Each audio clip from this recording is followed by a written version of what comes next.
আসসালামু আলাইকুম। আজকে আমরা পরিবারের সবাই মিলে যাচ্ছি আবি রিভার পার্কে, যেটা বাদুগরে অবস্থিত। তো ভাগ্নি আনিশা, আমি আর আমার আম্মা ছিলাম একটা রিক্সাতে, আর অন্য রিক্সায় ছিল আমার বোন জামাই ও আরিফা। তো আনিশা আদুরিকে বারবারই ডাকতেছিল, এক রিক্সা থেকে আরেক রিক্সায় আদুরিকে ডাকতেছিল, আদুরি আদুরি।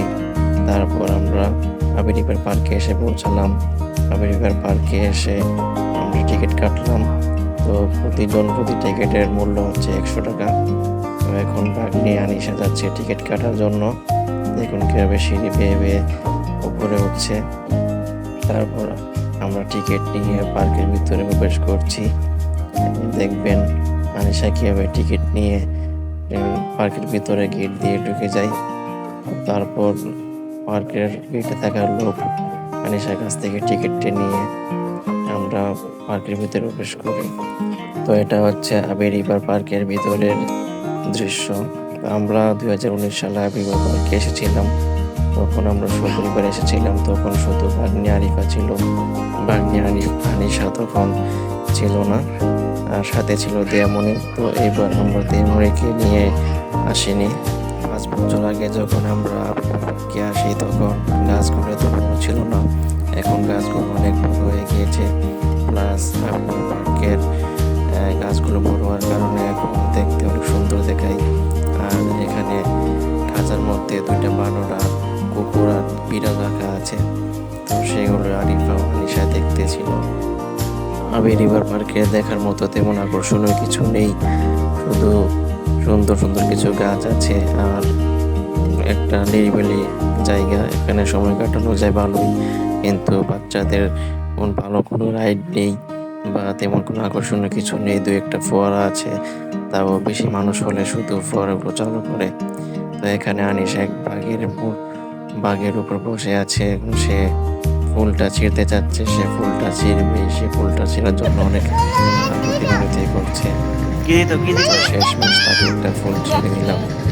তারপর আমরা পার্ক ঘুরতে ঘুরতে এই জায়গাটিতে আসলাম। এই জায়গাটি অনেক সুন্দর, এই ফুলটাও অনেক সুন্দর। তো এখানে আনিশা আরিফা দৌড়াদৌড়ি করে খেলতেছে। দৌড়াদৌড়ি করে পার্ক ঘুরতে ঘুরতে আনিশা অনেক ক্লান্ত হয়ে গিয়েছিল। তারপর আনিশা শয়তানি দুষ্টুমি করতে থামেনি। তো সে এখন অনেক মজা করছে, সে ওয়ালের উপরে দাঁড়িয়ে হাঁটতেছে এবং নিজে সিঁড়ি বেয়ে বেয়ে উপরে উঠতেছে। তারপর আমরা ডলফিনের ফোয়ারাটির সামনে আসলাম। তো বেশি মানুষ হওয়ার কারণে ফোয়ারাটি চালু করেছিল, এর আগে ফোয়ারাটি বন্ধ ছিল। তো এখানে আনিশা ফোয়ারার পানিটা ধরার জন্য চেষ্টা করছে। তারপর আমার আম্মা ফোয়ারার পানি ধরিয়ে দেয়।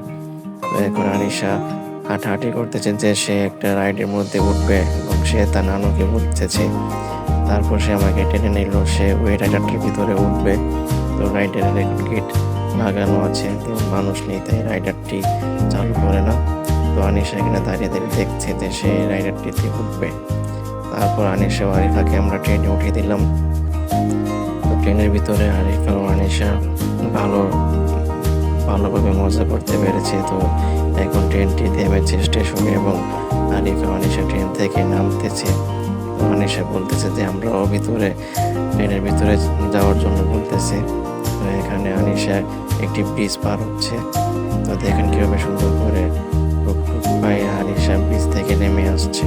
তো পাহাড় ঘোরা শেষ করে আমরা চলে যাচ্ছি এখন দ্য লাজিজ রেস্টুরেন্টে, যেটি কালীবাড়ি মোড়ের রেস্টুরেন্টে আমার ভাগ্নি কাচ্চি খাওয়ার জন্য ইচ্ছা করেছে, আর ভাগ্নি আনিশা লাজিজে বসে চিপস খাবে। তো এটা হচ্ছে লাজিজে সেই কাচ্চিটা আপাতত মোটামুটি ভালোই ছিল।